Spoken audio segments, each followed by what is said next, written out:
Part 1. Ashes of the Old World. The world ended not with a whisper, but with 1,000 screaming mouths and the howling of creatures born of nightmares. It began 30 years before Danny was even born, with the arrival of the first rift, a glowing, jagged wound in the sky over what used to be northern Russia. At first, governments tried to pass it off as a freak aurora or a nuclear mishap. But then the first creatures emerged.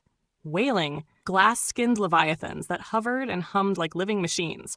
The world changed forever when one of them bisected Moscow with a beam of dark energy that turned matter into shrieking static. And that was only the beginning. Danny never knew peace.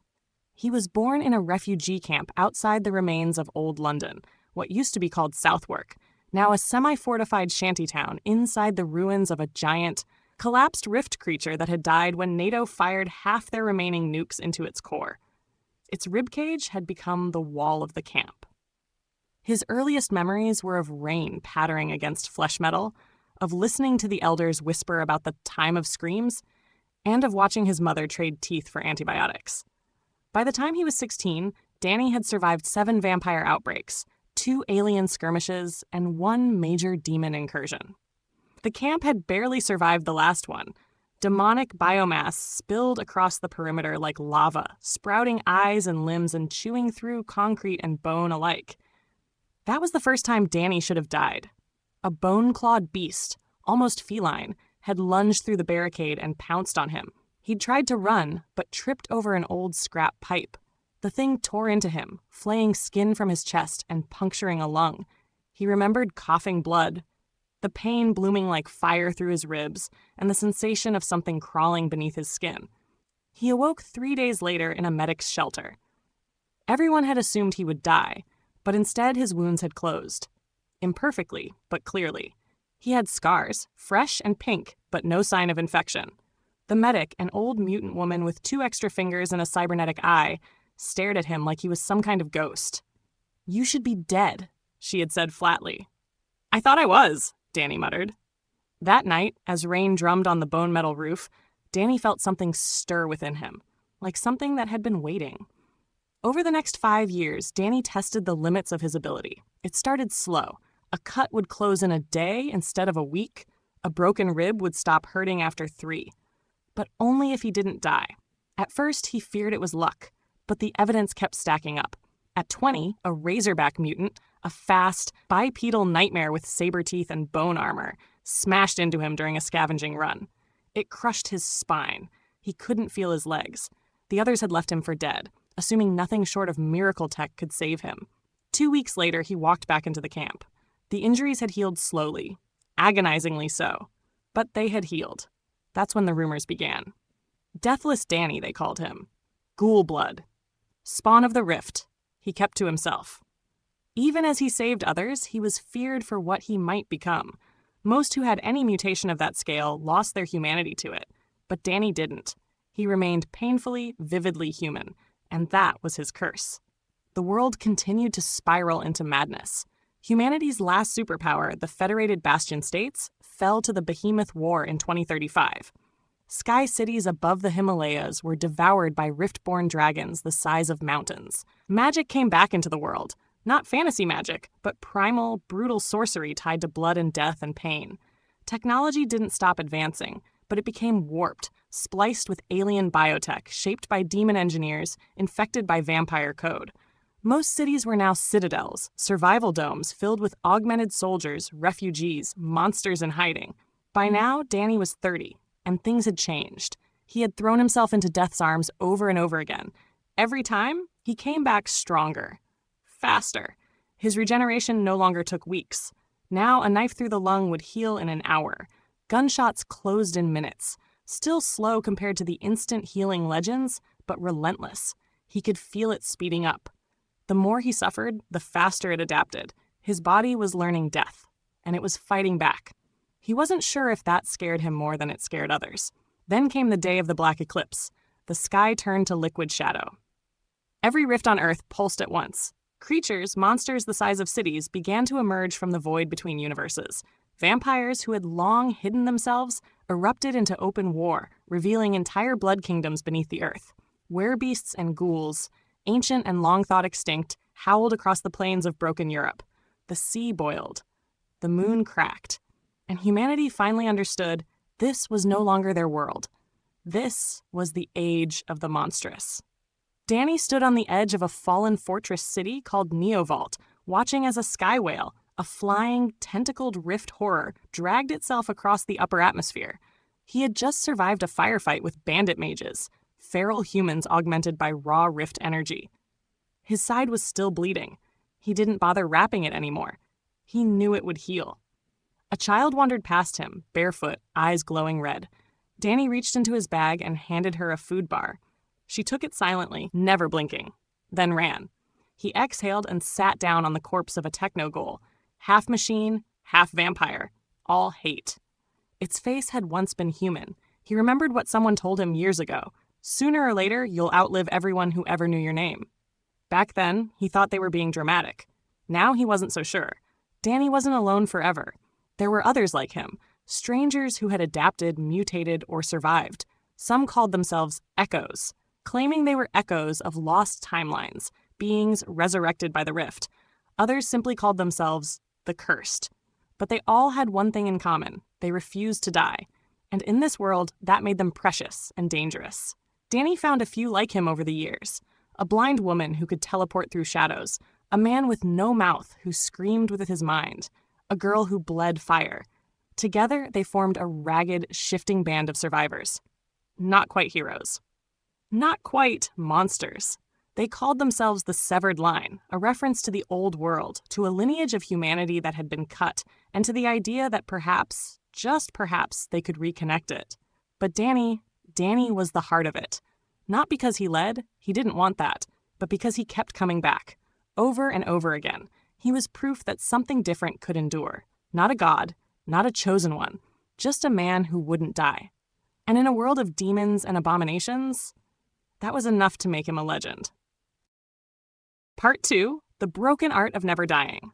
Danny died his 79th death learning to throw a proper punch. He'd been training with a grizzled martial arts scavenger known only as Uncle Ghost in the buried ruins of Kyoto, now a sunken necropolis drowned in rift mist. Uncle Ghost was older than rust and meaner than a starving ghoul. The man had no left arm and only one eye, but his right hand could break cinder blocks, and his voice could split migraines. He didn't care that Danny couldn't die. In fact, he hated it. "You think pain makes you special?" Ghost growled, knocking Danny into a half-sunken vending machine. "Pain is how we learn. You regenerating shit stain? And you're not learning a damn thing." Danny groaned, coughing up a lung that had half-punctured on impact. "I'm learning that your breath smells like rotten goat ass." Crack! A roundhouse kick shattered his jaw. Danny hit the mud like a dropped puppet, blood arsing through the mist. "You got jokes," Ghost spat, pacing. "You think you're immortal? That just makes you meat that keeps moving. Let's see if you can punch like a man instead of a drunk toddler on fire." Danny trained every day, without fail. Rain, acid storms, vampire patrols, it didn't matter. He fought through broken bones, torn ligaments, brain bleeds. Sometimes Ghost wouldn't let him stop until his ribs were ground into pulp, until his arms refused to lift. Sometimes Ghost buried him alive and made him claw his way back out. "Fighting ain't about strength," Ghost would say. "It's about timing, about pain. You learn pain, you learn patience. You rush, you die. You hesitate, you die. You die and come back. So you're gonna learn better than the rest of us." Danny grinned through missing teeth. "Good, 'cause I'm a terrible student." Over the next 2 years, Danny didn't get stronger, but he got better. Every punch felt like fire. Every throw taught him how his bones should bend. He became an expert in every joint dislocation imaginable by feeling them. Repeatedly. He learned drunken boxing by literally being concussed and crawling across shattered floorboards. He learned Aikido by getting slammed into enough walls to map the school with his spine. He sparred with mutants twice his size, demons that grew spikes mid-fight, and even a blind witch who used echolocation to slap his ego out of orbit. Danny didn't win often. In fact, he lost. Constantly. But every time he did, his healing got a little faster. What took hours now took minutes. Cuts sealed before the blood finished dripping. Fractures realigned with sickening pops mid-motion. Burns cooled as they formed. It was disgusting. It was glorious. And Danny? He loved it. The world, meanwhile, turned crueler. The sky was a permanent bruised purple now, torn by claw-shaped storms and filled with screaming comet things, rift-dwelling parasites that rode wind like sharks. Forests mutated into red-wooded veins that pulsed like lungs. Cities died or fused into techno-organic hives controlled by vampiric AIs. Worse still were the Void Saints, cultists who had bonded with the rift itself. They walked naked and blind through death zones, their skin covered in floating symbols and crawling script. Wherever they went, light died. Guns jammed. Fire refused to burn. Entire towns went silent, as if eaten by time. Danny saw one once. It pointed at him. His blood boiled. Literally, he bled from every pore. He laughed anyway. "What, you want a piece, you floating scrotum with a face?" It vanished. He spent a week screaming under his skin, but it healed. Everything did. Now Danny fought for fun, for mastery, for style. He'd become a martial artist not because he wanted to be a fighter, but because it felt like art. And pain was his canvas. He wore ragged robes, metal gauntlets, and boots cobbled from stitched demon hide. He carried no weapons. He didn't need them, because Danny was the weapon. And he never shut up. Scene: Danny versus the 40-Fist Clan. The 40-Fist Clan were a group of mutated martial cannibals that ruled over the ruins of Eastern Seoul. Each member had extra arms. Some had 4, others 6. The clan leader had 11. They'd slaughtered 3 caravans passing through the ash fields, their bodies left hanging like ornaments from light poles. Danny walked right into their temple, barefoot, shirtless, and chewing on an apple. "You boys hungry?" he shouted. "You look hungry. I brought fists." They charged him. All 40. The first broke his nose. The second shattered his femur with a steel club. The third impaled his chest with a jagged spike hand. Danny grinned around blood. 3? I prefer gangbangs with more foreplay. He grabbed the spike, yanked himself forward, and headbutted the attacker so hard his skull caved in. He moved like a windstorm, not graceful, but relentless. He broke knuckles with his face, ribs with his knees, crushed throats with elbows. He let them hit him. Welcomed it. Every punch that landed made him faster. Every bone broken healed before the next impact. His right arm was mangled halfway through the fight. He just used the other one. His spine cracked. He twisted mid-fall, planted a heel into someone's temple, and walked it off as the vertebrae clicked back into place. When the clan leader finally entered the ring, 11 arms rippling, Danny spread his own 2 wide and grinned through missing teeth. "You've got more hands than my ex-girlfriend's trauma." The fight lasted 12 minutes. Danny died 6 times. The clan died once. He walked away with a limp and a grin. "Gonna feel that one in the morning. Oh wait, no I won't." Scene: Danny versus the vampire matron of Bonehall. In the Gothic ruins of Bonehall Tower, a vampire matron ruled over a city of drained slaves. She was ancient, elegant, and cruel. Danny broke into her throne room mid-ritual, covered in blood and ash. "Sorry, was this a formal event? Should have brought wine, or garlic, or both." The matron hissed and summoned her spawn, bat-like horrors with elongated necks and spinning teeth. Danny cracked his knuckles. "Bring it, Countess Succula." They tore into him, ripping off his arm. He beat 3 of them to death with the severed limb. The matron bled shadows. Danny bled real blood. He made a game of it. How long could he stay standing with a punctured lung? A torn kidney?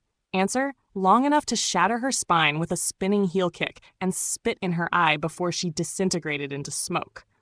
"Was it good for you?" he said, face half melted. Danny didn't care if they were gods, monsters, or aliens. He wasn't trying to win. He was just trying to dance. Because Danny wasn't a hero. He was a storm in a meat suit, and pain was his partner. Evolution of healing. By now, his regeneration had become eerily fast. A deep stab wound would seal before the blade pulled out. Arteries closed like snapping vines. Burned flesh peeled and regrew while it still smoked. He didn't control it. He didn't need to. The more violent the damage, the faster it responded. Once, a rift anomaly vaporized half his body. He came back. It took 12 minutes, but he came back. And when he did, he looked at the thing that killed him and flipped it off. Final scene: Danny's monologue to a rift horror. A rift horror, an amalgamation of spider, starfish, and collapsing dimensions, stood over a burning village, absorbing screams into its infinite mouth. Danny limped forward, arms broken, eyes bloodshot. You think this world's yours?" He spat, grinning. You don't even have a face, you cosmic prolapsed anus. It lashed him with tendrils. He let them tear him in half. As his torso regenerated, he screamed, "Joke's on you. I like it rough." It tried to crush him. He laughed, threw a rock at it. You ever hear of too much mouth? No? Let me introduce you to sarcasm, bitch! And then he dove into its gaping core, screaming obscenities, bones knitting midair. Part 3, Welcome to Hell. Assholes. They called it the Damnation Accord, a pact made by the surviving city-states of Earth and the new demon empires. After the fall of Bastion Madrid, after the celestial gate above Ethiopia shattered, humanity was left leaderless. In came the demons, red-skinned and black-blooded, flame-tongued and horned like walking monuments to horror. They weren't hiding anymore. They offered protection. Sanctuary for select cities in exchange for compliance. Worship, obedience, sacrifice. Anyone who resisted, they'd be relocated. To hell, literal hell. The demons didn't burn cities. They made examples of them. They'd descend in formations like living thunderstorms, wings blotting out light, voices that vibrated bones out of sockets. They spoke in all tongues, in none. And when they came, they made it simple. Kneel or be cast into the pit. It was during one of these showings, specifically in the remains of Greymire Citadel, that Danny decided he'd had enough of everyone's collective pants pissing. The square was filled with refugees. Poor, ragged people already half-starved, being herded by infernal enforcers like cattle. The lead demon stood 12 feet tall, skin the color of coagulated blood, with bone horns like curved blades spiraling out of his skull. His eyes were crucibles of fire. His voice? A volcanic earthquake. You will surrender your defiance, you will submit, or you will burn. The abyss hungers. The crowd trembled. Danny stepped forward, barefoot, covered in dried blood, holding a pebble. "Hey, Beelzefuck!" he yelled, tossing the rock. It bounced harmlessly off the demon's shin. The demon stared. Danny scratched his ass. "You do birthday parties, or is that just screaming and murdering innocent people like a flaming hemorrhoid with daddy issues?" Silence. Then uproar. Gasps. Panic. A woman fainted. The demon's wings flared wide, shadows slicing the air. "Ho speaks?" Danny stepped forward. "Danny, 30 years old, dumbass, professional corpse. I'll be your entertainment for the evening. Here's my opening act. Eat shit." He chucked another rock. It hit the demon square between the eyes. It didn't blink. Instead, the demon teleported. One instant it stood in the center of the square. The next it was in front of Danny, hand wrapped around his entire torso. Danny exhaled hard, ribs cracking. "Okay, big guy, no dinner first? I usually like to be taken out before getting choked." "Your soul is rotten." "No, that's just the gas station's sushi." "You cannot defeat us." Danny smiled, teeth stained red. "Good. Means I don't have to try."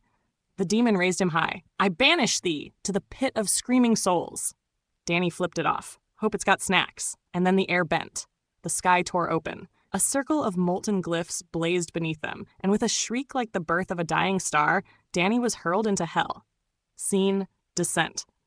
Falling into hell was like being flushed through a meat grinder made of thunder and shame. Danny tumbled through smoke and fire, past wailing spirits and chained angels, past screaming echoes of broken timelines and gravity that reversed itself every few seconds. He landed face first in a pit of black mud.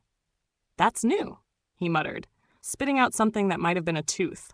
Or a screaming beetle. Definitely not Kansas. Hell stank of sulfur and regret. Not metaphorical regret. Literal regret. It was in the air. A heavy, suffocating psychic pressure that made your bones remember every shitty thing you ever did. Guilt multiplied. Memories turned toxic. Thoughts twisted. People broke here. Danny? He farted. "Nice ambience," he said, brushing dirt off his cracked skull. "You guys hire a decorator, or is eternal torment just on sale this century?" Hell was alive. The terrain writhed. Mountains screamed, rivers ran with molten blood and spines, trees grew tongues, castles crawled on centipede legs, chains dangled from the sky like the universe was being held up by hooks, demons flew on wings made of sound, others crawled like locusts or slithered like shadows. Every single one radiated menace, and every single one looked down at Danny, as if confused. He wasn't burning. He wasn't crying. He was stretching. "All right, hellscape cardio time. Let's see what the locals got." A demon approached, a lesser warden, hunched and covered in hooks. "You do not belong." Danny raised an eyebrow. Says the walking Iron Maiden with a skin disease. It slashed him across the chest. Deep. Grotesque. His flesh peeled back to reveal bone. He looked down. Nice. You got layers. Like an onion. Or Shrek. His wound sealed in seconds. The demon staggered back. Danny advanced, cracking his neck. You scared of me? What did someone not tell you I don't fucking die? He was tackled by a dozen more. They tore him apart. He screamed. They tore again. He came back. They tore again. He came back. Cycle of pain and hell. Time didn't work right. Days were seconds. Seconds were eternities. Pain wasn't just physical. It was psychic, emotional, existential. They shoved regret into your veins. Danny felt every mistake he ever made. Every time he failed to save someone. Every time he got someone else killed because he couldn't die. Every time someone begged him for help and he was too broken to move. And they tried to break him with it. It almost worked. Almost. But the thing about Danny, he didn't mind pain. He'd studied pain. Hell wasn't his punishment. It was his dojo. So he laughed. And laughed. And laughed. You idiots, he shouted into the red sky, limbs dangling from chains. You think this is new to me? You think this is the worst you can do? A demon shoved a hook into his spine. He bit down, face twisting, and then whispered, You really haven't met my mother-in-law. Hell day? Danny escaped, not because he overpowered anyone, but because they gave up. They stopped trying to contain him. What was the point? You couldn't torture a man who made jokes while being torn apart. You couldn't threaten a man who came back smiling. He roamed the outer circles now. Not free, but unchained. A curiosity. A problem without a solution. Demons watched from the cliffs, unsure whether to fear him or kill him again for fun. He didn't care. He was busy throwing rocks into the rivers of suffering. I call this one Bob, he said, hurling a jagged stone. Fly, Bob. Fly free. It splashed. He giggled. Still got it. Part 4. The Man Who Wouldn't Burn Hell, Year 312. Maybe. Who knows? Danny lost track of time around the 200th year. He'd stopped counting centuries after Hell's moons bled themselves dry and the magma tides began screaming his name once a week. At first, the torment had been constant. Chains, flaying winds, psychic assaults, but after the demons realized he wasn't breaking, things got weird. Really weird. For the last 50 years, one circle of Hell tried to put him in a therapy group for the irredeemably damned. He turned it into an impromptu comedy club. Another time, they tried erasing his memories. It lasted an hour before he started carving "Danny was here" into the walls with his teeth. They even assigned him a personal tormentor, a six-eyed horror with flaming horns and a voice that sounded like an orchestra being murdered. Danny named it Susan. You can't name me, it hissed. Too late, Susan. Danny said, juggling demon eyeballs. Now go get me coffee. I like it black. Like your hopes. Centuries passed. He wandered deeper into Hell than any mortal had gone before, through broken cathedrals made of bone and void glass, past cursed wastelands that devoured time, through the library of forgotten screams. He left a limerick in the guest book. He saw things older than evil, hung out with eldritch abominations playing poker, insulted gods buried under aeons of regret. And somewhere between the 310th and 314th year, while crawling through a canyon made of weeping statues, he heard it. A whisper. Not a voice, not a thought, but a rumor etched into existence. There is a crystal, forged before light, not born of Hell, not made by gods, but left by something.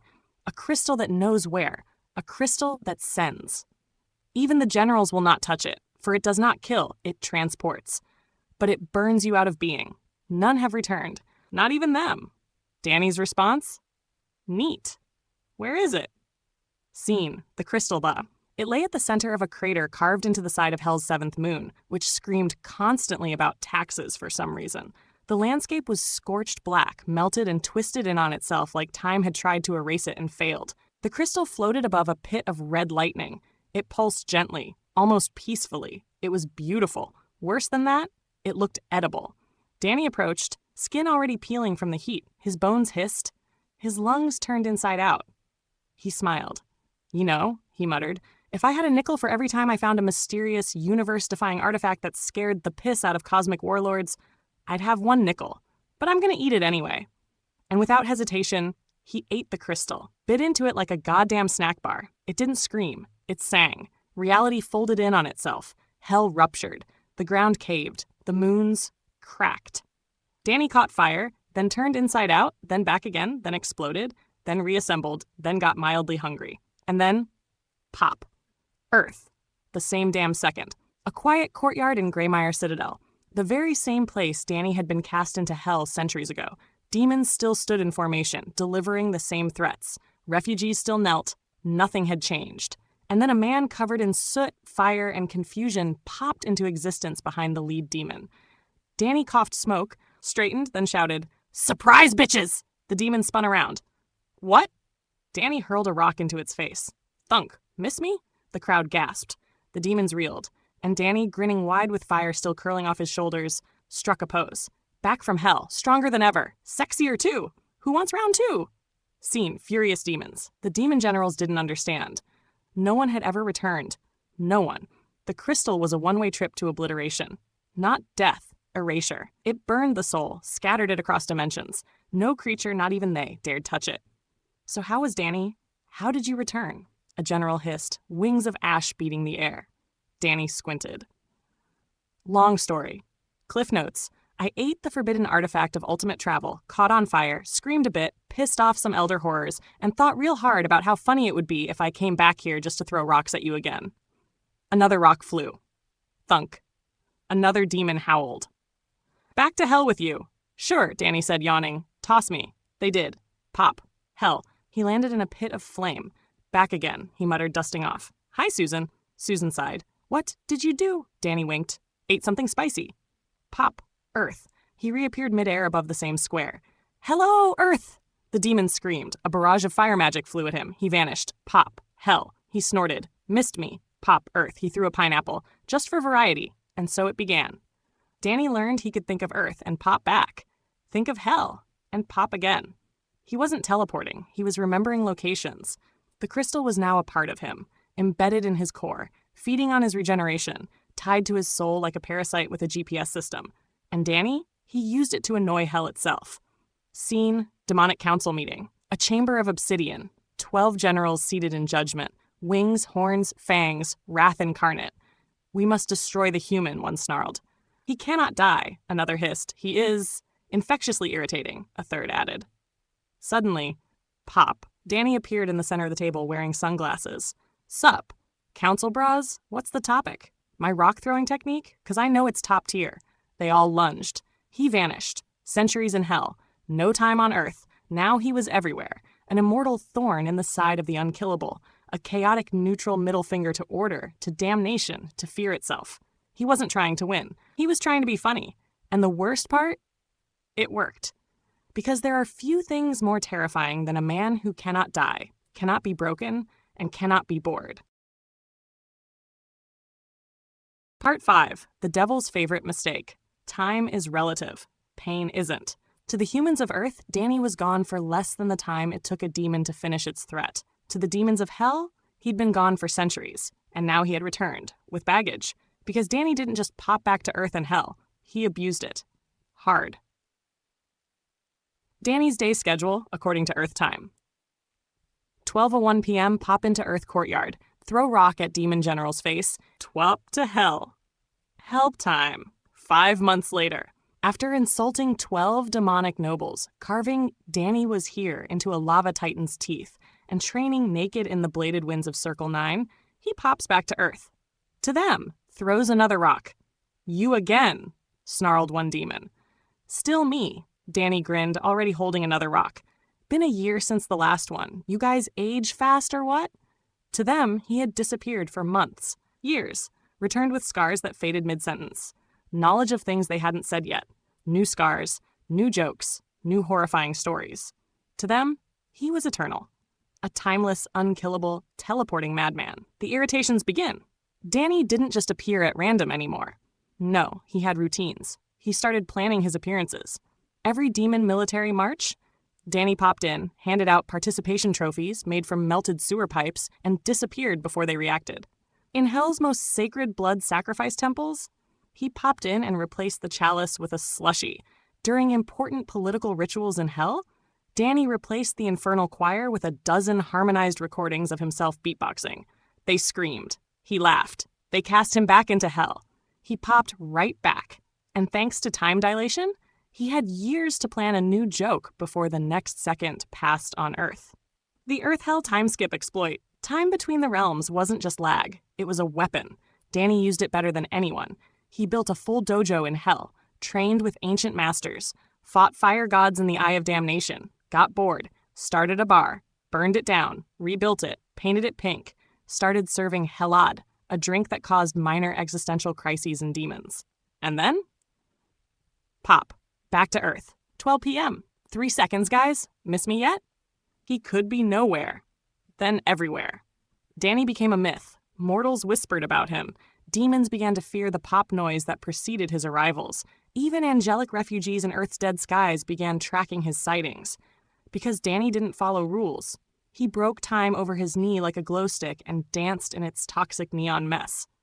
Demonic panic. In Hell's Iron Court, a general slammed his clawed hand onto a bone table. He is destabilizing our influence. He is immortal. He's a fucking comedian. There is no prophecy. No power like this was foretold. Then someone must write one, the general screamed. And just as he did, pop. Danny appeared on the table, lounging in a hammock made from chainmail and bad decisions. Writing a prophecy? He asked. Ooh, pick me. I got a good one. He cleared his throat. Ahem. And lo, upon the 69th burn cycle of the ash clock would emerge a dipshit immune to dying who mocks every system and smells faintly of wet dog and barbecue. They lunged. He vanished. The devil takes notice. There is a rule in hell. Never bother the devil unless it's apocalyptic. And Danny was apocalyptic. Not in the traditional sense. He wasn't leveling cities or ending worlds. He was worse. He was eroding fear. And fear was what hell was built on. So the great gates of the infernal throne opened for the first time in millennia. The devil emerged. He was not red. He was not horned. He was not screaming. He looked like a man in a flawless suit made of shadow and silence. His presence slowed time. His eyes didn't burn. They unraveled reality. He didn't speak. He simply snapped his fingers. And Danny appeared. In front of him. Still covered in ash, holding a slushie. What up, Big D? Danny grinned. You have mocked eternity? The devil said softly. Danny shrugged. It was asking for it. You have defied death, broken the cycle, undermined the hierarchy of torment. You are interference. Danny sipped his slushie loudly. The devil stared. You should not exist. Technically, Danny said, swirling the ice, I shouldn't be able to survive the crystal either. But here I am, with time travel and rocks. He tossed one, hit the devil in the knee. The devil didn't move. He didn't blink. Then he smiled, just slightly. You amuse me, he said. Good, Danny said, 'cause I'm your problem now. The devil's warning. You will not find peace, said the devil. Not here, not on Earth. You are cursed with eternity. Danny rolled his eyes. Yeah, I got that from the whole centuries of screaming part. You are not a threat, the devil added. You are a ripple, a crack. But even a crack must be sealed. He gestured. Chains of hell glass rose, twisting toward Danny's limbs. Danny stared, then grinned. Cool story, he said, and thought of Earth. Pop. Back on Earth. Still, Danny reappeared midair, fell onto a demon. Miss me again? The demon screamed in rage. Danny pulled out a note. To whom it may concern, eat shit. Love, Danny. Part 6. Nightmares for the Devil. Hell had rules. Not many. Not kind ones, but they existed, and one of them, one of the most ancient and quietly kept, was this. The devil must sleep. Not often. Not long. But even he, the great architect of suffering, required rest. Not for body, not for mind, but for containment. When he slept, the storm of power inside him stabilized. When he woke, worlds trembled. So every 7,000 years, the devil slept. And when Danny figured that out, he spent the next 8,000 making a plan. Discovery. It happened by accident, as most beautiful disasters do. Danny had been navigating a particularly nasty portion of the Mirror Maw, a region of hell where space folded inward and every surface showed your reflection 20 years from now. He had just fought a giant flame wolf named Cuddles and insulted a sentient staircase when he stumbled upon an ancient, sealed black spire of obsidian. No flames, no guards, just silence and whispers from within. Danny leaned in, curious. Inside, something snored. Soft, deep, like gravity taking a nap. He raised an eyebrow, and just like that, everything clicked. The devil sleeps. Danny didn't laugh, not at first. He stared at the door, then smiled, then laughed, then howled. And that howl echoed through 6 circles of hell, waking lesser demons who'd long since given up understanding the madness. The training. Teleporting was easy. Danny had mastered it the way a child masters chewing gum and social awkwardness. But teleporting accurately to a precise location in a dimension built from lies, torment, and upside-down gravity? That took work. Centuries of it. He practiced by teleporting next to impossible targets. The tip of a screaming fire lance mid-flight, the eyeball of a sky serpent, the center of a teleporting fortress, the heart of a vampire god. He left a sticky note. Get that checked. Each time he got closer, each time the crystal fused in his chest responded, humming, adjusting, perfecting. He began meditating in hell's time-locked prisons, calculating dimensional drift, studying the pattern of the devil's sleep cycle, marking when he was most vulnerable. And then he tried it. Once, and landed 3 feet away. Not close enough. The devil didn't stir, but the walls did. They bled. Hell groaned. Danny smiled, and got back to work. Hell weeps. On the 8th century of training, Danny succeeded. He teleported into the devil's private sleep chamber, precisely 3 inches from his sleeping face. He didn't breathe. He didn't move. He existed. And the moment he appeared, hell screamed. A low wail, like the sound of 1,000,000,000,000 knives cutting through silence. The skies tore, chains snapped, lava turned to ash midair. The very fabric of hell understood. Danny had mastered the unthinkable. The devil sleeps. The devil slept on a throne of silence, wrapped in shadow, unarmored and still. His body crackled with restrained power, each breath like a falling star. Danny stood beside him, not out of respect, but because he had plans. Torment begins. Year 1. Danny whispered, "You snore in the devil's ear." Year 13. He brought a kazoo. Year 29. He set a marble under one of the devil's throne legs, just to make it slightly uneven. Year 87. He began reciting Shrek word for word. Year 101. He slapped a "kick me" sign on the devil's back. Year 137. He left a whoopee cushion made from a living wind elemental.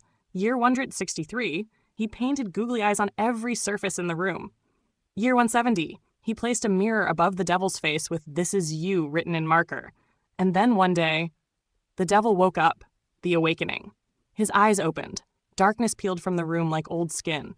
Time reversed, then fast-forwarded, then paused.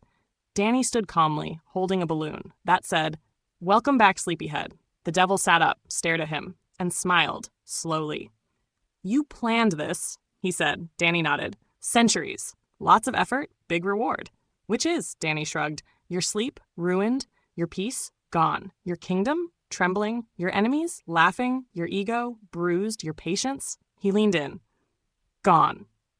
The devil's face didn't twitch, but the walls around them did. They collapsed inward, trying to crush Danny. He popped to earth. Pop. Earth. 12 pum. Danny landed, covered in soot, grinning like a lunatic. The same demon general stood frozen mid-sentence. Danny waved. "I just annoyed your boss while he was asleep. You want some too?"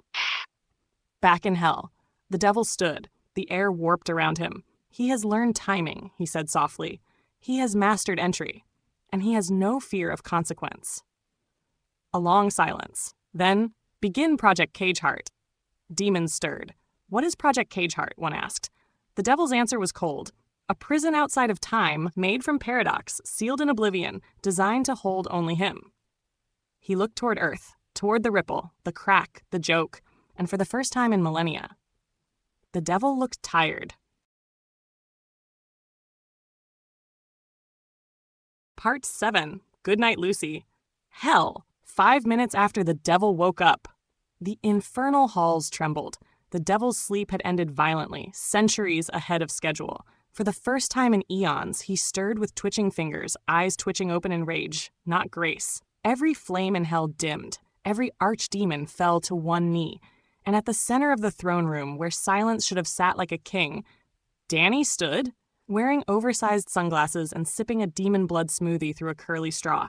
"Morning, sunshine," he said, and raised his glass. "You sleep okay? You were kicking a lot. Like a lot. You might have sleep apnea. That's dangerous, Lucy."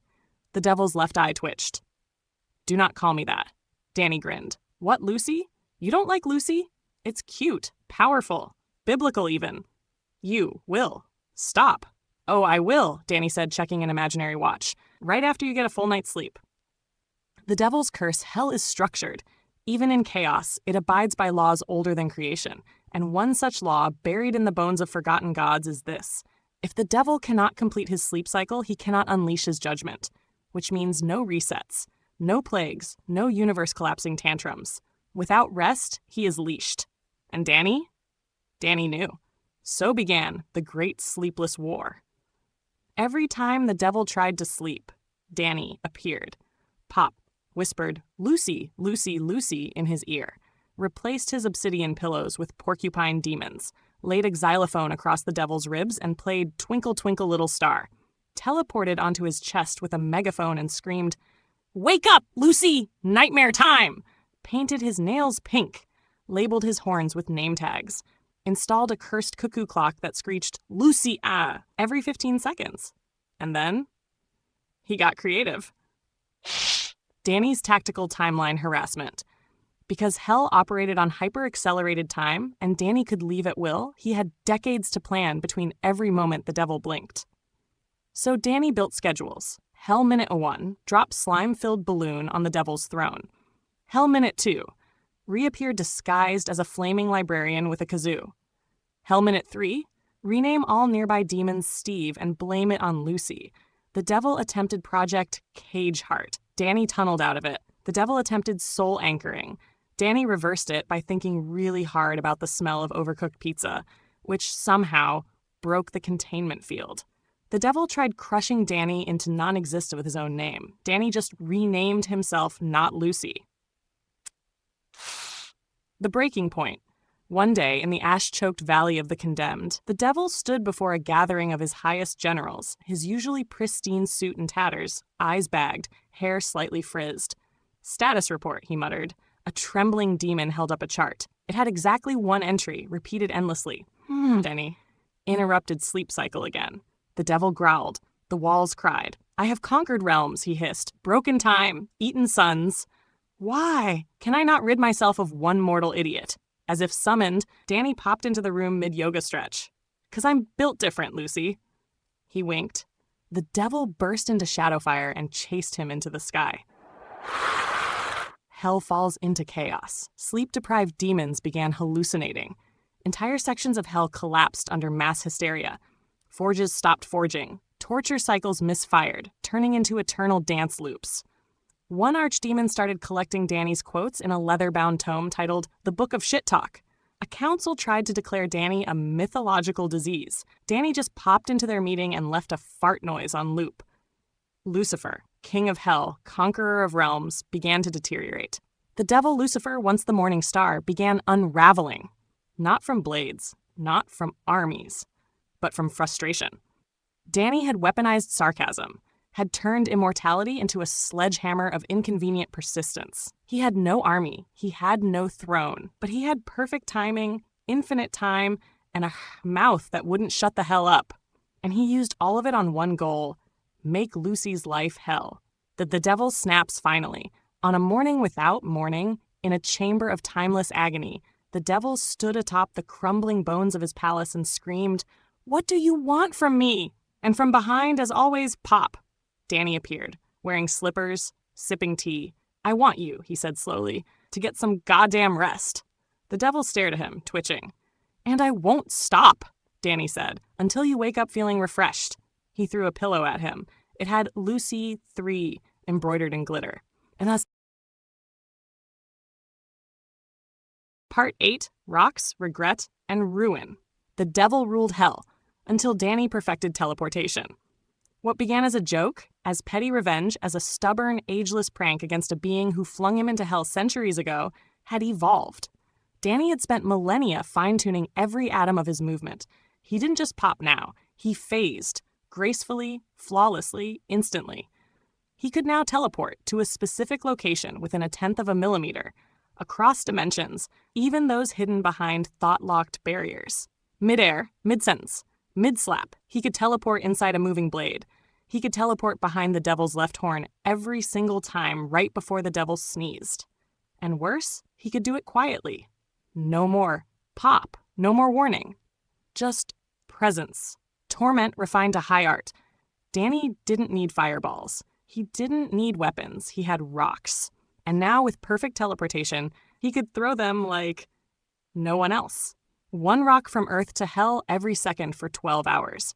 A storm of pebbles precisely aimed at Lucifer's forehead, spaced so he couldn't blink between hits. An entire meteor shower of perfectly weighted bricks appearing above the devil's head, falling with poetic rhythm. He'd mastered velocity adjustment in teleportation. So now, Danny could teleport 500 rocks a second, directly, onto Lucifer's skull. Scene: the shower of 1,000 stones. Hell was in mid-ritual. The devil stood atop his obsidian dais, surrounded by screaming priests, blood scribes, and soul chanters. He lifted his hand, and a rock fell. Thunk. Another. Thunk. Another. Thunk. Thunk. Thunk. Suddenly, a torrent of rocks erupted from above. Not meteors, not stones. Danny rocks, each one engraved with "Hi, Lucy," or "You mad yet?" The devil snarled. Enough! He raised his arms, and the rocks paused midair, thousands hovering suspended.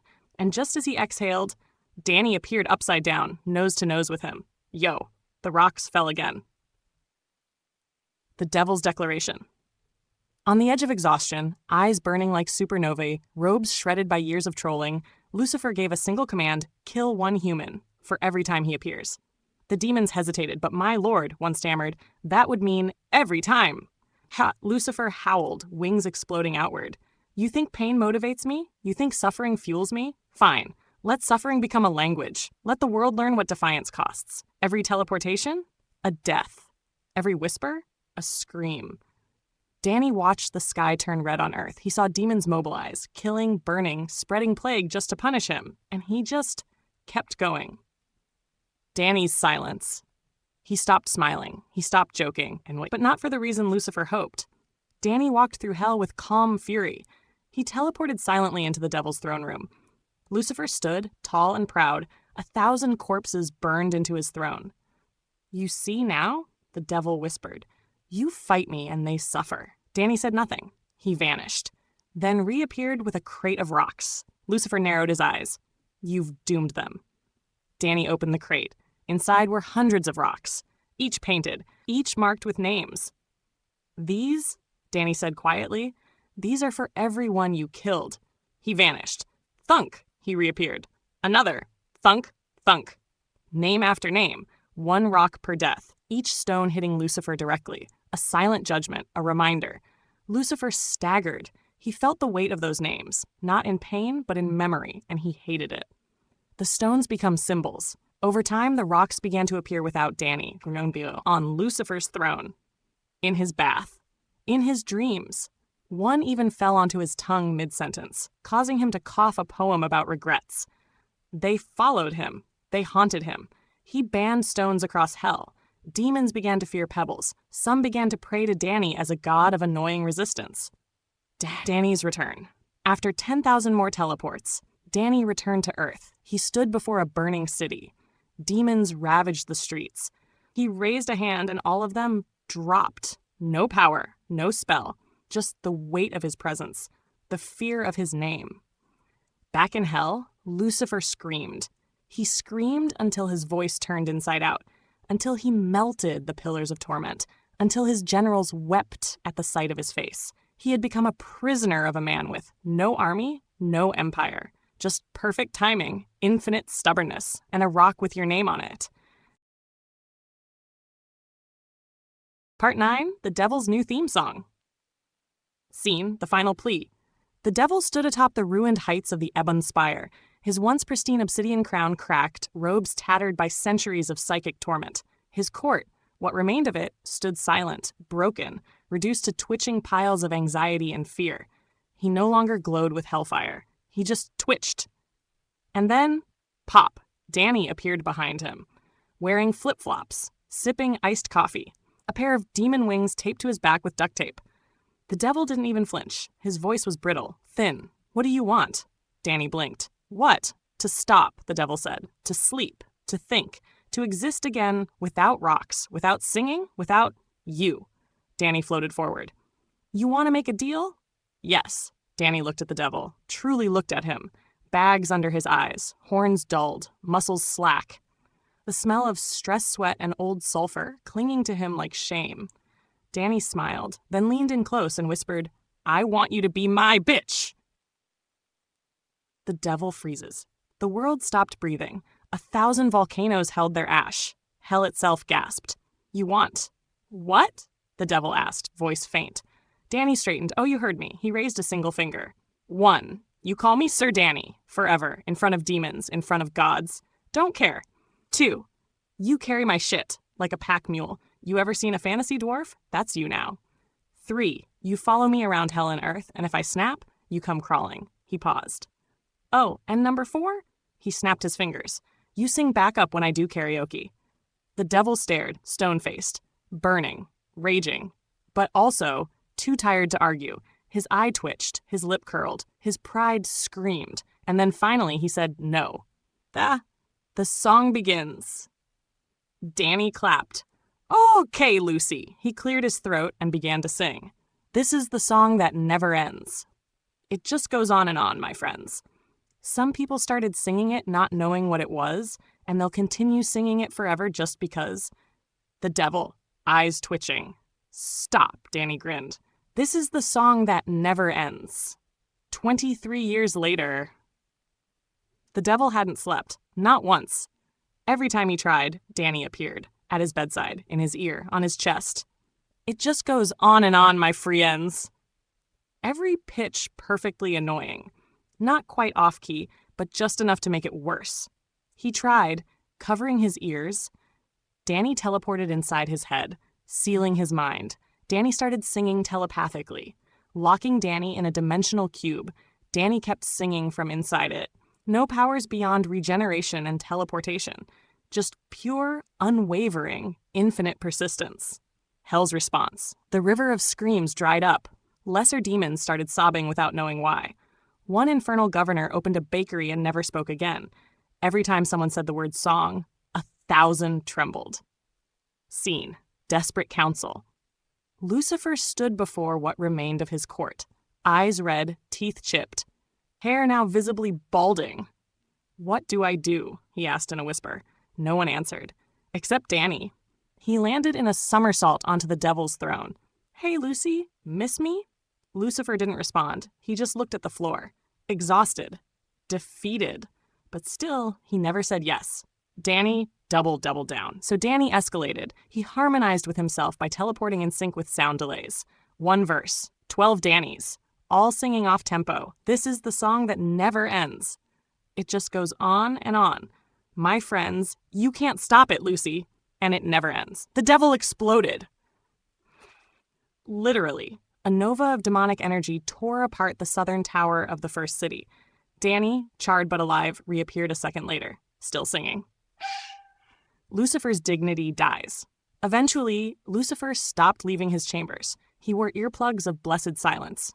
They melted. He tried bathing in anti-sound. Danny harmonized with it. He sat alone, staring at a wall, humming the cursed tune, unaware. He'd become the song. It had infested him. A virus made of melody. An earworm so potent it broke the devil's will, but not enough to make him say it.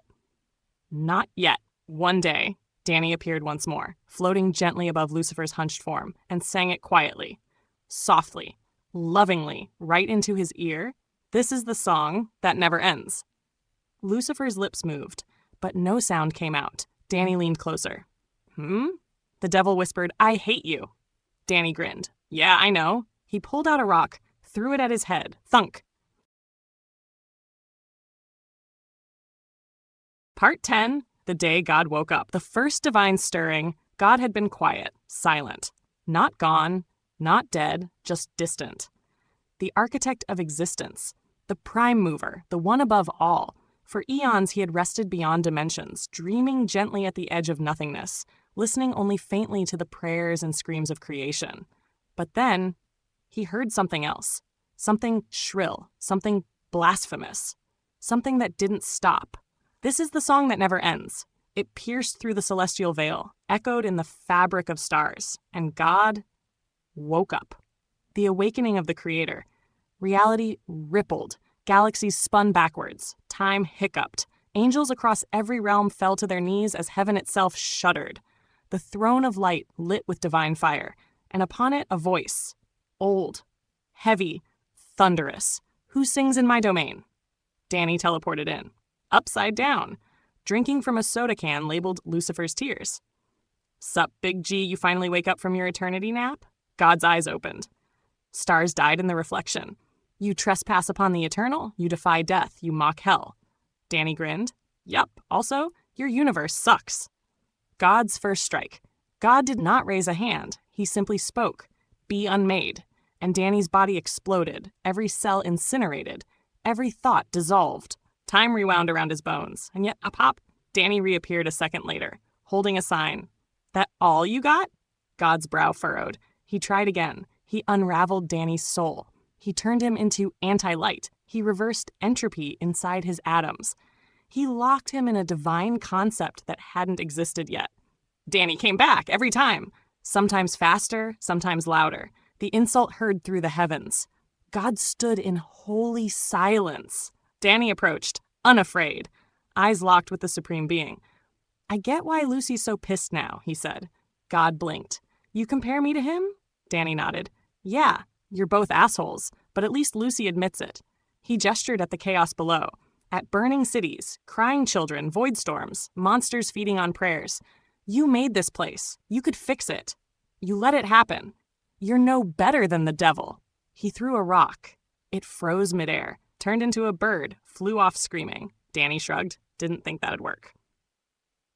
God calls a meeting. For the first time in all of existence, God and Lucifer met face to face, in a garden grown from paradox. Angels circled above, demons festered below. They stood together, and both said the same thing. We need to kill him. The impossible alliance. They combined everything. Divine judgment, infernal rage, chronolocks, anti-reality cages. Danny was imploded, exploded, deleted, rewritten, banished from time, sealed in a recursive death loop, designed by seraphim mathematicians. He just kept coming back, each time with a bigger grin, one time holding popcorn, another time naked, humming the Shrek theme. The final strike. God summoned the spear of first light. Lucifer poured the blood of rebellion onto it. Together, they hurled it into Danny's chest. The impact shook concepts, planets cried. Hope died. Danny staggered, fell. His body was gone. Nothing but light remained. The divine trembled. Did we do it? Lucifer whispered. Silence. Then pop. Danny appeared again, holding the spear. Nice craftsmanship. Little heavy on the drama, though. He handed it back. God and devil defeated. God sat in his throne. Lucifer lay on the floor. Neither spoke. Both broken in spirit. Danny looked at them both, then crouched. Just say it, he said softly. Lucifer snarled. God whispered, never. Danny smiled, then whistled, and sang again. This is the song that never ends. Part 11, The Last Laugh. God had enough. He had created galaxies from whispers, formed life from thought, wove light and love into existence like a tapestry made of purpose. But now he stood shaking, staring at a mortal man, smiling through divine failure, demonic fury, and a never-ending goddamn song. Enough. The word shattered time itself. The final wrath. God rose from his throne, not as a benevolent force, not as a father of creation, but as an angry architect determined to burn down the house. If I cannot destroy you, I will destroy everything else. He raised his hands. The stars blinked out. The sky fractured. The laws of physics screamed as he wiped existence clean. Every angel vaporized. Every demon annihilated. Every soul, sinner, saint, whisper of life gone. Hell collapsed into silence. Earth crumbled into ash. The cosmos, his cosmos, was unwritten. God stood alone with Danny. And then he looked him in the eye and with infinite sorrow and finality whispered, "You win." And he killed himself. Silence. There were no heavens, no hells, no stars, no sound, no breath, Only a single floating man in the middle of endless nothing. Danny, alone. No rocks to throw, no people to mock, no Lucy, no Big G, no anything.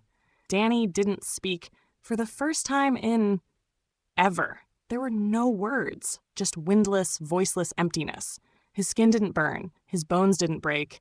No one tried to chain him, trap him, sing at him, beg him. No voices, no pain, just existence. He floated for what could have been a minute. Or maybe 10,000 years. Time meant nothing here. Only one thing still meant anything: the crystal.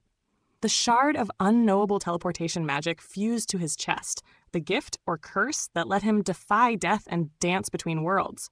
It began to glow, not brightly, not eagerly, just gently, as if saying goodbye. The last jump. Danny blinked, looked down at his chest. "Where the hell were you during the cosmic genocide?" he muttered. The glow intensified. Then, with a soundless pulse, he vanished. New world. New time. Danny landed with a crash. A splash of mud, a shattered fern. Something screeched overhead, not human, not demonic. It was a pterosaur. Danny slowly stood. Birds with teeth flew above thick jungle canopies. The sky was green and purple with strange gas. The air was thick and ancient. Earth, but not his. The Jurassic period. Another timeline, another universe. Pristine, unruined, prehistoric. The crystal dies. Danny reached for his chest. The glow faded, dulled, dimmed, and then, just like that, vanished. His body stayed intact. His regeneration still burned within him like firewood beneath calm ashes. But the teleportation? Gone. No more Pop. No more Earth to Hell. No more annoying gods, demons, or cosmic librarians. Just Danny. Alone in a world of monsters and unknowing nature. He took a deep breath. The wind brushed his hair. Leaves rustled with the movement of unseen titans. Somewhere in the distance, a volcano rumbled. He sat on a rock and whispered, "Well, shit,